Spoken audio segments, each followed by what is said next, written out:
Selamat datang di mata kuliah Konsep Sistem Informasi. Hari ini kita akan bicara mengenai etika dan privacy. Apa sih yang dimaksud dengan etika? Etika adalah sebuah prinsip mengenai baik dan benar ataupun sesuatu yang salah yang dianut oleh suatu individu atau seseorang individu yang menentukan apakah perilakunya bisa dibenarkan atau tidak. Pada mata kuliah ini, atau secara khusus pada chapter ini, kita akan membahas masalah etika dan privacy dalam kerangka teknologi informasi.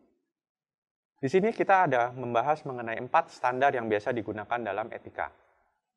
Standar-standar inilah yang biasanya digunakan sebagai acuan sebuah organisasi ketika mereka membuat suatu kerangka mengenai etika hal yang baik ataupun tidak baik yang boleh dilakukan di dalam sebuah organisasi.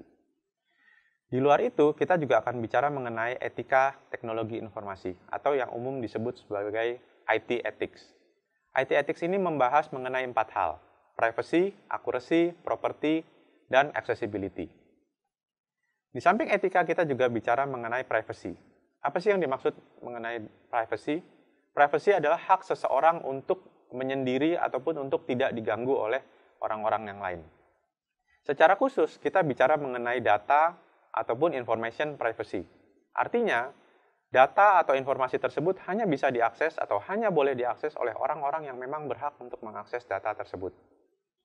Selain itu, ada bicara mengenai privacy policy atau privacy codes. Privacy codes ini merupakan satu paduan ataupun garis besar yang dimiliki oleh organisasi mengenai data yang ada di dalam organisasi tersebut. Siapa yang boleh mengakses, siapa yang tidak boleh, serta bagaimana menentukan orang-orang yang boleh serta tidak boleh mengakses data-data tersebut. Itu nanti yang akan kita bahas mengenai etika serta privacy. Terima kasih sudah menyaksikan.